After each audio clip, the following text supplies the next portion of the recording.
السلام عليكم ورحمة الله وبركاته. كم جرتوا ناقة كيسنا ناقة الحمد لله. بقى ناقة قم يوتيوب channel يوم زكريا ناقة نفتح سنين جنا نموني channel هي فارا وتاتا يوسين التول الرواية شمرن بيا عربا لبا تشوف ديما أما لما سكنت هي تنور دفا سنين جنا أكمتي ميدا شمرن بيا عربا كنا يرسو دندينا كجنو ما تندريتو كوكو فيزرا Akkaataan shamarran biyya Arabaa kana yeroo baay'ee rakkinni keenya hin dhumatu. Rakkinni keenya godaannisa seenaa ta'ee bara baraan itti fufaa jira. Waan kana kan babal'isaa jiru eenyu hoo jenne tokkoffaa shamarranuma biyya Arabaati jecha. Kan rakkataa jirullee shamarranuma biyya Arabaati. Kan rakkoo kanatti illee sababa ta'aa jiru shamarranuma biyya Arabaati jecha.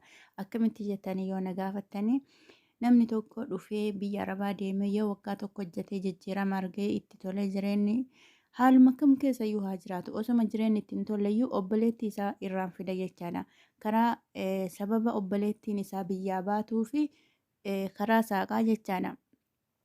Ati biyya namaa kana keessatti dhuftee rakkattee waan hundumaayyuu argite miidhaallee argite gaariillee argite hamaallee argite osoo hammeenyaa fi gaarummaa kana beektu obboleettii tantee biyya Arabaa akka deemtuuf sababa taate irraan dabaluun tokkoffaa rakkoo kanaaf sababa kan taate sihiidha jecha.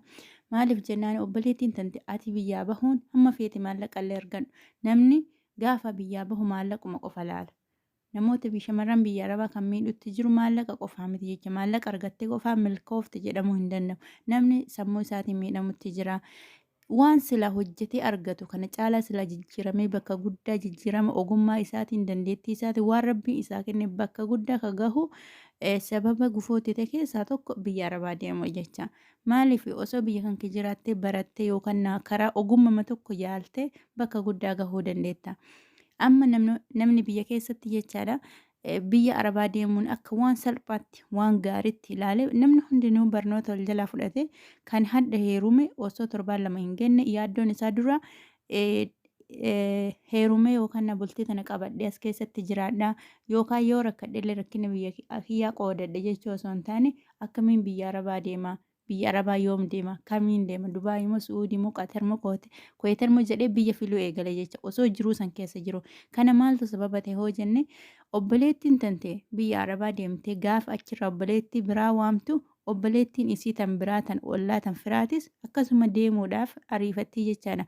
Osoo ati deemte argite waan biyya san keessa si mudate argitemi yoo rabbillee sii dabarsee jireenya kan kee sii jijjiire akkuma sii jijjiire alhamdulillah jettee callisuudha malee obboleettii tantee dabaltee gubbaa yaamuun kuni rakkoo shamarran biyya Arabaatii fi sababa itti fuufaa ta'aa deemaa jira jecha. Kan itti fuufu rakkoo kana yoo rakkoo kana waan kana addaan kutuu baanne yoo waan kana hambisuu baanne malee rakkinni shamarran biyya Arabaa inuma itti fuufaa jecha. Godaannisi shamarran biyyarraa deemuun kun inuma itti fuufa jecha. Namni kamiyyuu biyya isaa keessatti addunyaa kana irratti biyyi hin rakkanne takkayyuu hin jirtu. Biyya keenya jireenyi qaala'ee jira rakkatee jira jechuun dhugaadha. Mee isinummaan daqiiqaa lamaaf sammuu keessan keessa yaada. Osoo biyyi tun hin jiraatiin dura maaliin jiraataa turre nuti? Haadha abbaan keenya akaakayyoonni keenya abaawonni keenya nuun dura maaliin jiraataa turan? Namni numa jiraata. Akka kamittuu numa jiraata.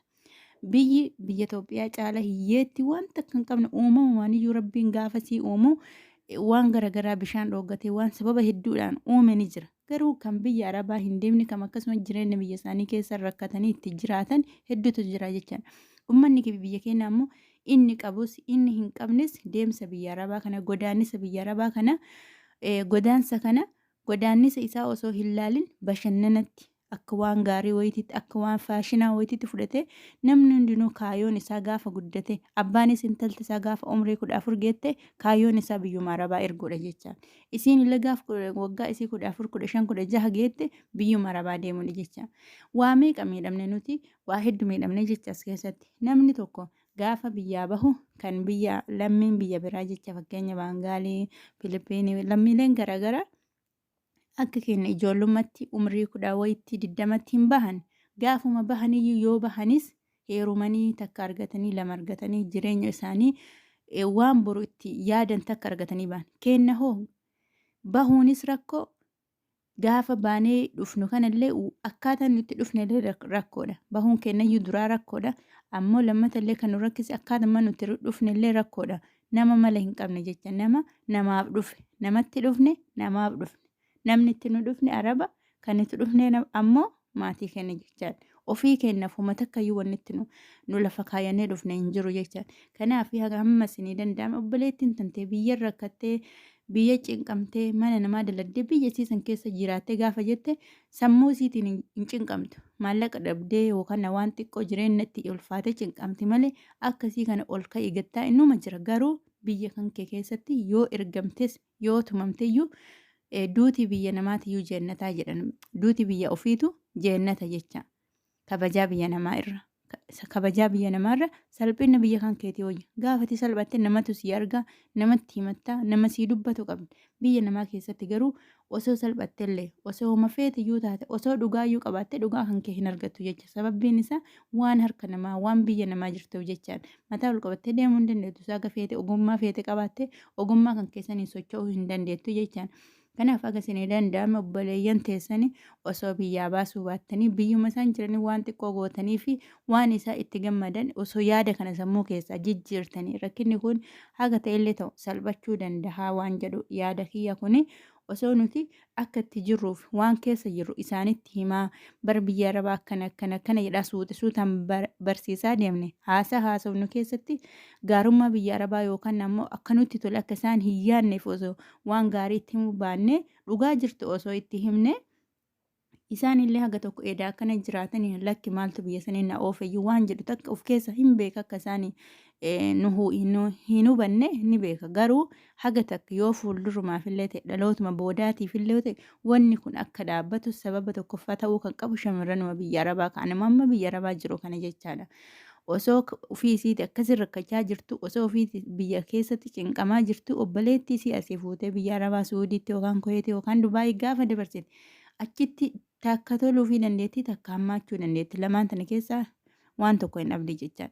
Kanaafuu sababa obboleettii tantee biyyaa baasuu hin ta'in haguma fedhillee jireenya addunyaa tanaa gabaabduudha biyya sii keessattis hojjatte waan rabbiin ganama isii qoodeef hin dhabdu jecha sanii oliyyuu jiraachuu dandeetti.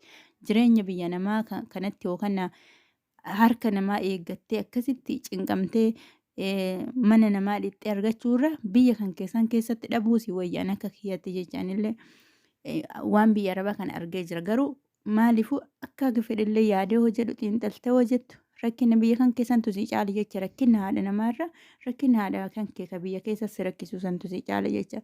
Kanaaf rakkina kana furuudhaaf tokkoffaa shamarranuma biyya arabaa kanatu waan kana addaan kutuu qaba jecha obboleettii tantee ofii keetii sii toltee hojjetadhu jireenya kan kee jijjiiri gara maatii keetii deebi. Garuu obboleettii tantee lammataa gabrummaa arabaatiif mana namaatiif xiqqeennaaf hin saaxilin obboleettii tantee waan keessa jirtu waan taate akka itti jirtu dhugaa jirtu lafa kaa'ee itti himi ni yaaddahaa jedhanii yeroo baay'ee rakkina biyya arabaa kana dhoksina jecha nuti akkasuma osoo hin taane haqa jirtu akka baran itti himuun akkasii obboleeyyan kiyyaa yaada kana irratti namuu kan karoora kana qabdanis osoo obboleettii teessanii biyyumatti waan gaarii yaaddanii fi hamma dandeettanii waan xiqqoo gargaartanii akkasiin jireenya biyyaatitti hojjettee jijjiiramtee yookaan rakkatteetis biyyuma fi akka jiraattu yaada kana biraan nagaa waan na dhageeffattaniif galatoomaa isiniin jedha.